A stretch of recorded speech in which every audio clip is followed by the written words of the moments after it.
Did you know there exists a country that instead of GDP have GNH? For sure you're asking yourself, what he's talking about? What that actually means? Okay, I'm going to explain to you. GDP is a monetary measure of the market value of all final goods and services produced in a period and is used in most of the countries. But the GNH is only used in one country. That isn't weird. Also, in the country that is used, it is taken like a really important measure. Okay, I'm going to tell you, his meaning is gross national happiness. Isn't that great? I'm sure that his principal objective is know the reality of the country, and they know it researching about the level of happiness of the population. Thanks to this, the country where I'm going to tell you about is one of the most happiest countries in the world. The country that I'm going to tell you about is a really interesting one, with a lot of things to discover. First of all, I'm going to tell you where it is situated. After that, what about all the animals that it have. And then I'm going to tell you about the political stuff, the military and the economics, in order to put you in a good context of this country. The country where I'm going to talk about is Bhutan. First of all, it is a landlocked country in Asia, and the smallest state located entirely within the Himalaya mountain range located in the eastern Himalayas. It is bordered by China in the north and India in the south. One curious thing of this country is that it has endured for centuries, and the territory was never colonized in its history. Now that we know where it is situated, let's talk about the nature and the animals that is there. Bhutan has a rich wildlife with rare species such as the golden langur, Iberian Assamese macaque, and the Assam clouded and snow leopard. It has some endangered species like the real water buffalo and the white-winged duck. About his politics, we can say that Bhutan is a constitutional monarchy with a parliamentary form of government. The reigning monarch is Jigme Kisar Namgyel Wangchuk. The current Prime Minister of Bhutan is Serin Tokbai, the leader of the People Democratic Party. The Druk Gyalpo, also named Dragon King, is the head of the state. The political system grants universal suffrage. It consists of the National Council, an upper house with 25 elected members, and the National Assembly with 47 elected lawmakers from political parties. Now let's see what about his army. Okay, the Royal Bhutan Army is Bhutan Military Services. This includes the Royal Bodyguard and the Royal Bhutan Police. Membership is voluntary and the minimum age for recruitment is 18. The standing army numbers about 16,000 and it is trained by the Indian Army. It has an annual budget of about 3.7 million. Being a landlocked country, Bhutan has no navy. It also has no Air Force or Army Aviation Corps. The Army relies on the Eastern Air Command of the Indian Air Force for air assistance. Okay, now let's go to the economy of Bhutan. Bhutan currency is the Nocturne, whose value is fixed to the Indian rupee. The rupee is also accepted as a legal tender in the country.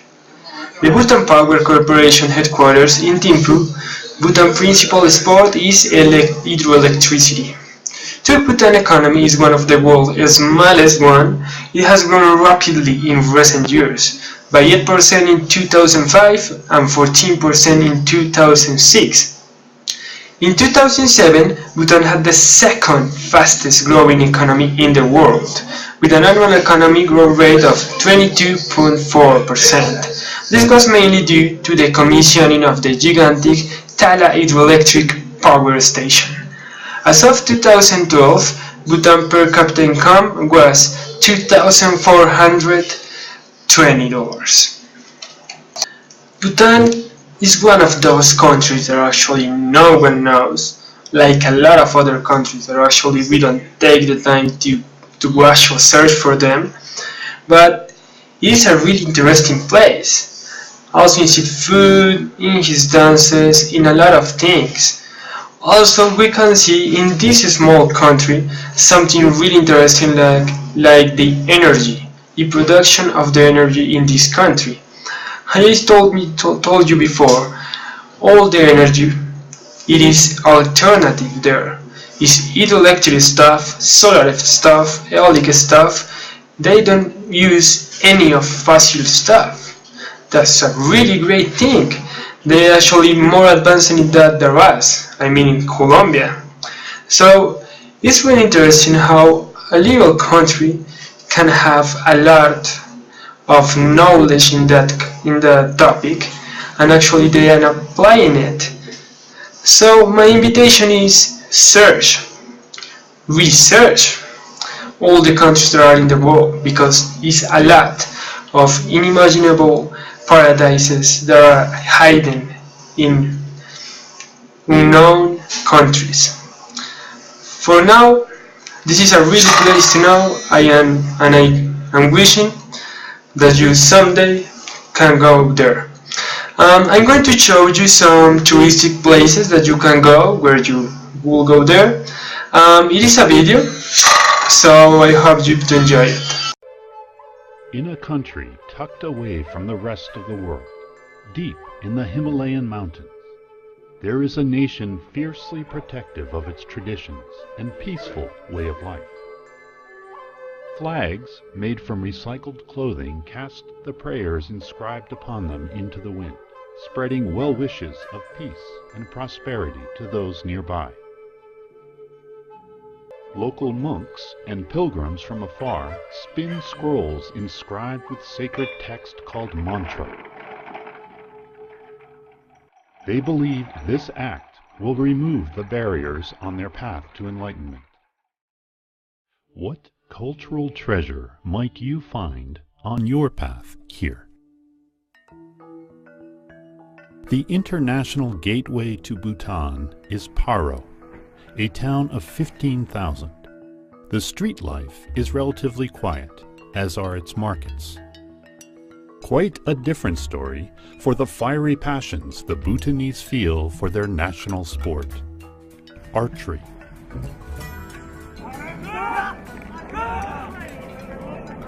Archery here is more than a one-dimensional exercise. It is a means of strengthening the body, the mind, and the spirit. In the midst of some good-natured competition with friends and neighbors.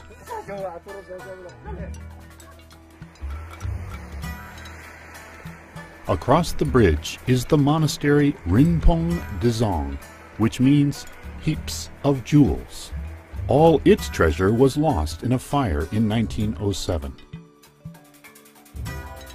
Within its walls is a rebuilt collection of masks and cultural artifacts dating back several centuries. Okay, now that we saw this video, we have a little idea of actually what this country offers to us. In order to finish this, I'm going to make an activity. It's an activity with some questions, but actually it's going to be a contest, and the person who wins are going to win a surprise prize. So I'm going to tell you all the instructions and all the stuff there in the classroom. Thank you so much to everyone.